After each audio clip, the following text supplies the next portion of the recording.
Carla, and I've been a restaurant manager for 5 years now. Since then, I put several people through the shift management training program. As with most of our training programs, the shift management program relies on the coach to help the new shift manager get through the program. In the Management Development Program for Shift Managers, also known as MDP1, there is a coach guide. This guide helps you monitor and support the shift manager trainee through the training program by providing suggested training and meeting schedules for each topic, answers to the exercises and nuts and bolts assessments, directions for shoulder-to-shoulder activities. It's a great resource, and you'll need to be familiar with it before you start coaching. The coach guide will give you details, but today I'm going to get you started by giving you an overview of the program and some ideas for how you can better coach trainees through it. Think of me as your talking coach guide.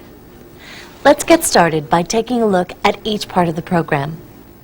The first step of the shift management program is completion of the station and trainer verifications. Use these to make sure the trainee has a basic understanding of operations and the skills needed to train other crew before they begin learning how to run a shift. The components for this part of the training are training and SOCs for the crew development program, maintenance verification, and crew trainer verification. As the coach, you will check to make sure all of these are complete. Next, the shift manager trainee begins transition to management at McDonald's. The goal of this training is to introduce the trainee to McDonald's and the responsibilities of being a shift manager. Using the transition to management workbook and a video, they will also learn basic people skills. A nuts and bolts assessment is completed at the end of the workbook. The next topic, area management, focuses on managing the production, front counter, and drive-through areas. After completing the MDP exercises, nuts and bolts assessments, and shoulder-to-shoulder activities with you, the trainee must be verified managing these areas before starting the next topic. In the shift management section, the trainee learns about managing the entire process, pre-shift, managing the shift, and post-shift. They also learn about food safety and security procedures. This section includes a video, exercises, shoulder-to-shoulder activities, and the nuts and bolts assessment. As the coach, you will work with the trainee 2 to 3 shifts per week to prepare them for verification. You will then conduct the shift management internal verification. It is also your responsibility to set up the external shift management verification with your owner-operator or supervisor. After completing all of the workbooks, the trainee attends ServSafe or equivalent food safety training.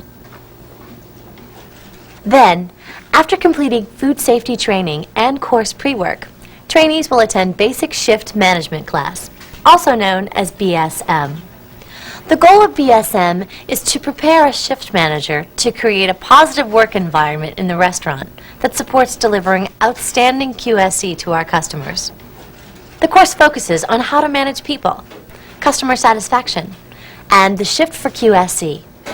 During class, trainees create an action plan that will serve as a guide for applying their new skills back at the restaurant. Once all the requirements have been successfully completed, the trainee is officially a shift manager. Another component of the MDP focuses on the shift manager's development process. This process is a continuation of the trainee's performance work plan and individual development plan, with the emphasis now on the functional competencies for a shift manager. So now that you know what the trainee will learn, let's talk about how to coach them through it. To be successful, the shift manager trainees must take the skills and knowledge learned in training and apply them to their job. As the coach, you have the responsibility for making sure the trainee applies the new skills and knowledge correctly. The coach guide is organized to help you accomplish this. Remember, you will need to schedule your time, as well as the trainee's time for training meetings. These are the steps in the training process. Conduct an initial meeting to discuss the overall training program and create a plan for completing the shift management training program. For each individual topic, meet to introduce the topic and set the schedule for working through it. Schedule the trainee for time off the floor to read and complete the exercises in their workbook. Schedule time for both you and the trainee to review exercises and answer questions they may have. Schedule time for both you and the trainee to complete shoulder-to-shoulder training activities. Conduct verifications.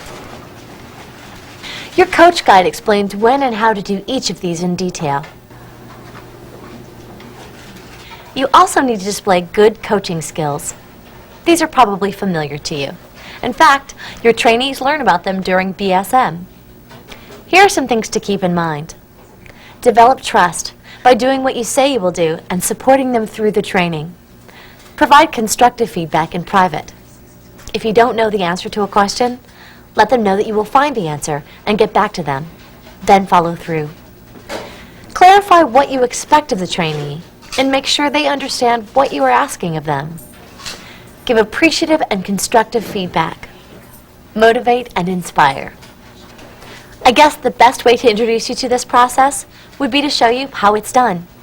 Let's take a look at Betty, a first assistant, and how she conducts her first coach meeting with Adam, our shift manager trainee.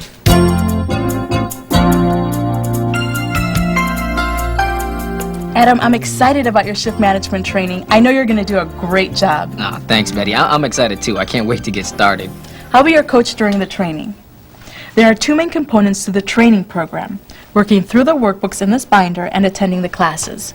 While you're working through the workbooks, I will meet with you at various points to answer questions and review your work. What else can I expect? Well, we will do some shoulder-to-shoulder activities together to help you learn specific... It's important to start the trainee off on the right foot. Betty made sure she scheduled time to meet with Adam, inspired him by sharing her excitement, and made sure that Adam understood the expectations for completing the program. During this meeting, she also took the time to set up a schedule for the first part of Adam's training.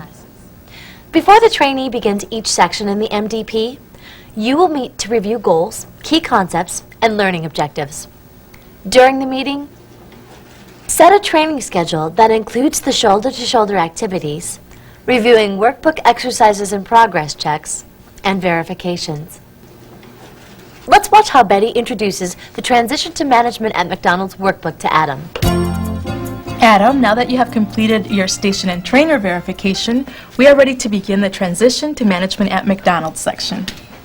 As a McDonald's manager, I expect you to learn the basic people skills so that you can lead the crew during your shift. You are also the hospitality ambassador to crew and customers. This workbook contains the reading and written exercises you need to complete. You'll also need to watch the basic people skills video. Then you'll shadow James for a complete shift. He is one of our top shift managers. And we'll meet to review your work and I'll answer your questions. Okay, I get it. So I'll read these pages and I'll complete the exercises. Then I'll work a shift with James to see how it's really done. And then you and I will meet again. That's right. Oh, and make sure that you write down any questions that you have as you're working through the workbook and you're completing the exercises. We'll discuss them when we meet. Now, of course, I'm here to help you and to answer any questions that you have at other times, too. I've arranged for you to work Monday's shift with James and have given you extra hours to work on your MDP. How does that sound? Pretty good. I do have one question, though. How do I know how to manage the crew? Well, let's look at the objectives in this workbook and discuss how the training can help you with that question. Shadowing James will also help to give you an idea, and I can give you some examples from my own experience. Okay. So, let's take a look at After you introduce each topic, the trainee will begin reading the workbook and completing required activities.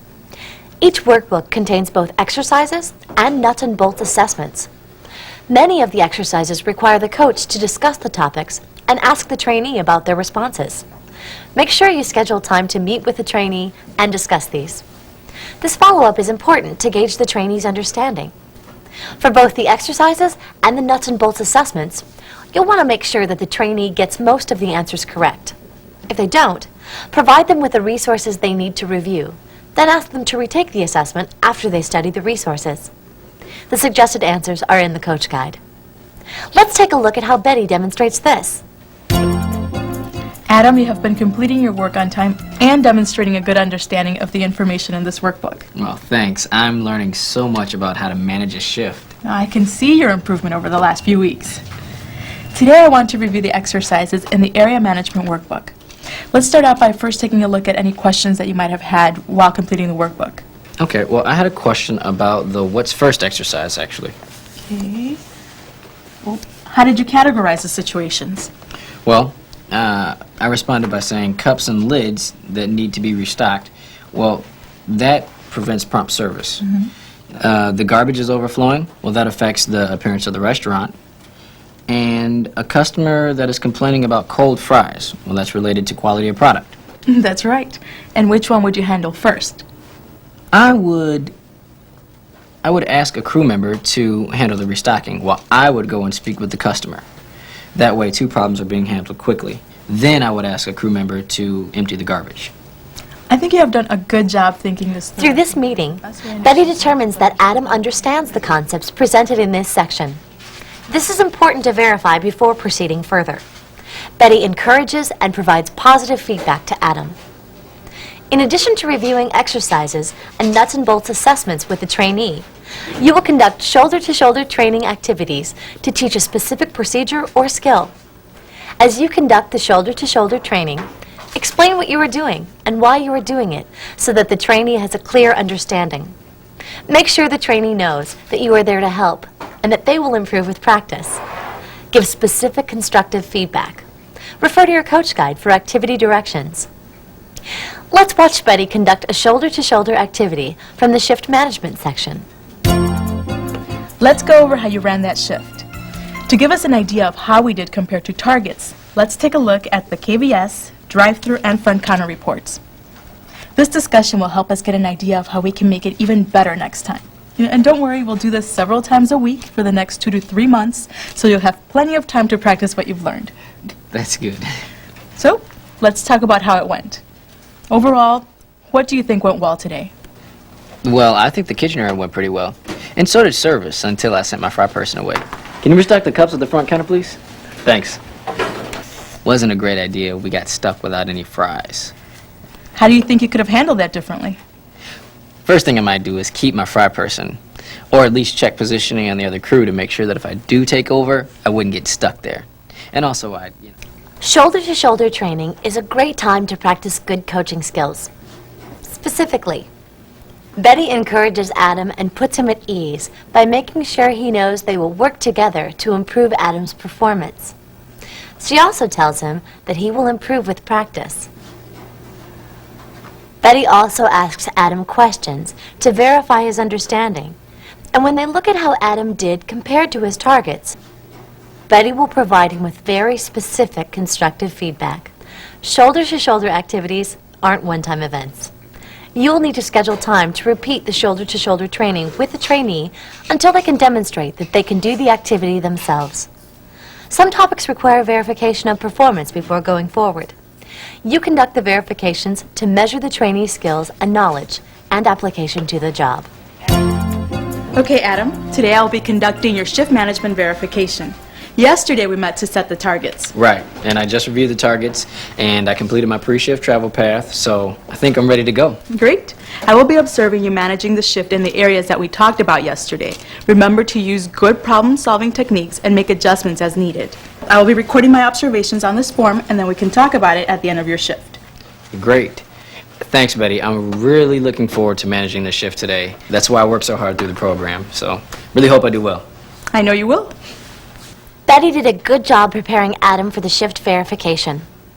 Another important responsibility you have as the coach is to prepare your trainees for the basic shift management class. Meet to discuss the pre-work and talk about the objectives of the course. Then, schedule a meeting after the course to review what the trainee learned and the action plans they developed. This is a critical time for the trainee.